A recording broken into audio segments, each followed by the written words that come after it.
आइए देखते हैं भगवान श्री कृष्ण यज्ञ का अगला चरण में क्या बता रहे हैं। अपाने जुह्वति प्राणम प्राणे पानम तथा परे प्राणापान गतिरुद्ध्वा प्राणायाम परायणा।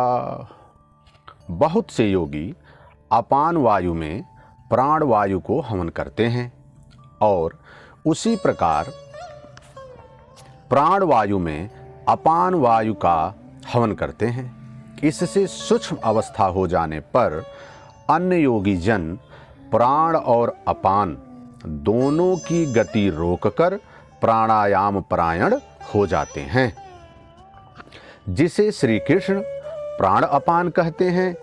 उसी को महात्मा बुद्ध अनापान कहते हैं। इसी को उन्होंने श्वास प्रश्वास भी कहा है। प्राण वह श्वास है जिसे आप भीतर खींचते हैं और अपान वह श्वास है जिसे आप बाहर छोड़ते हैं। योगियों की अनुभूति है कि आप श्वास के साथ बाह्य वायुमंडल के संकल्प भी ग्रहण करते हैं और प्रश्वास में इसी प्रकार आंतरिक भले बुरे चिंतन की लहर फेंकते रहते हैं। बाह्य किसी संकल्प का ग्रहण न करना प्राण का हवन है तथा भीतर संकल्पों को न उठने देना अपान का हवन है। न भीतर से किसी संकल्प का स्फुरण हो और न ही बाह्य दुनिया में चलने वाले चिंतन अंदर क्षोभ उत्पन्न कर पाए। इस प्रकार प्राण और अपान दोनों की गति सम हो जाने पर प्राणों का याम अर्थात निरोध हो जाता है। यही प्राणायाम है। यह मन की विजितावस्था है। प्राणों का रुकना और मन का रुकना एक ही बात है। प्रत्येक महापुरुष ने इस प्रकरण को लिया है। वेदों में इसका उल्लेख है। चत्वारि वाक् परमिता पदानि, ऋग्वेद अथर्ववेद। इसी को पूज्य महाराज जी, परमहंस महाराज जी कहा करते थे। हो एक ही नाम 4 श्रेणियों से जपा जाता है। यहाँ ध्यान देने योग्य बात है, एक ही नाम को 4 श्रेणियों से जपा जाता है। वैखरी, मध्यमा, पश्यंती और परा। वैखरी उसे कहते हैं जो व्यक्त हो जाए। नाम का इस प्रकार उच्चारण हो कि आप सुने और बाहर कोई बैठा हो तो उसे भी सुनाई पड़े।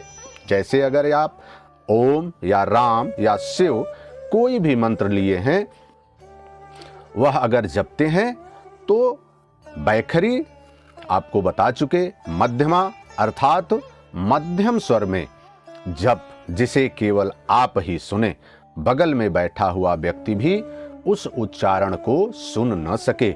यह उच्चारण कंठ से होता है। धीरे धीरे नाम की धुन बन जाती है, डोर लग जाती है।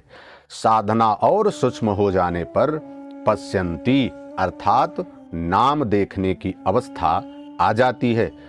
फिर नाम को जपा नहीं जाता, यही नाम श्वास में ढल जाता है। मन को दृष्टा बनाकर खड़ा कर दें। देखते भर रहें कि सांस आती है कब, बाहर निकलती है कब, कहती है क्या। महापुरुषों का कहना है कि यह सांस नाम के सिवाय और कुछ कहती ही नहीं। साधक नाम का जप नहीं करता, केवल उससे उठने वाली धुन को सुनता है। सांस को देखता भर है, इसलिए इसे पश्यंती कहते हैं। पश्यंती में मन को दृष्टा के रूप में खड़ा करना पड़ता है, किंतु साधन और उन्नत हो जाने पर सुनना भी नहीं पड़ता। एक बार सुरत लगा भर दें, स्वतः सुनाई देगा। जपे न जपावे अपने से आवे।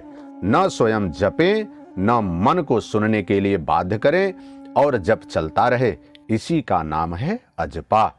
ऐसा नहीं कि जब प्रारंभ ही न करें और आ गई अजपा।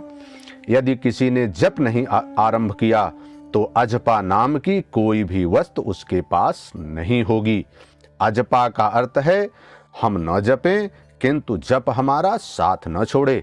एक बार सुरत का कांटा लगा भर दें तो जप प्रवाहित हो जाए और अनवरत चलता रहे।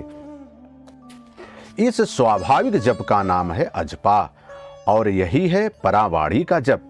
यह प्रकृति से परे तत्व परमात्मा में प्रवेश दिलाती है। इसके आगे वाणी में कोई परिवर्तन नहीं है। परम का दिग्दर्शन करा के उसी में विलीन हो जाती है, इसलिए इसे परा कहते हैं। प्रस्तुत श्लोक में योगेश्वर श्री कृष्ण ने केवल श्वास पर ध्यान रखने को कहा, जबकि आगे स्वयं ओम के जप पर बल देते हैं। गौतम बुद्ध भी आनापान सती में श्वास प्रश्वास की ही चर्चा करते हैं।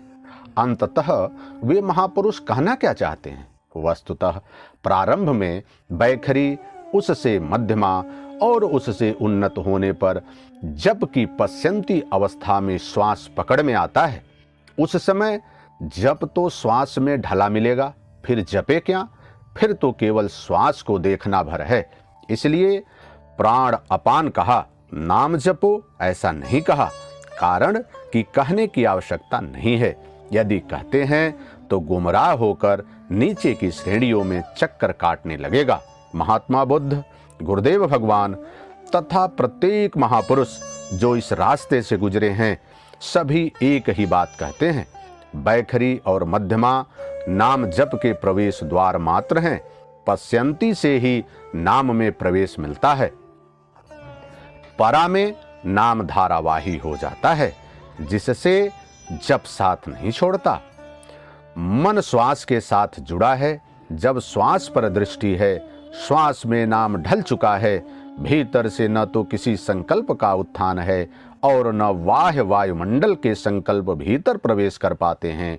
यही मन पर विजय की अवस्था है।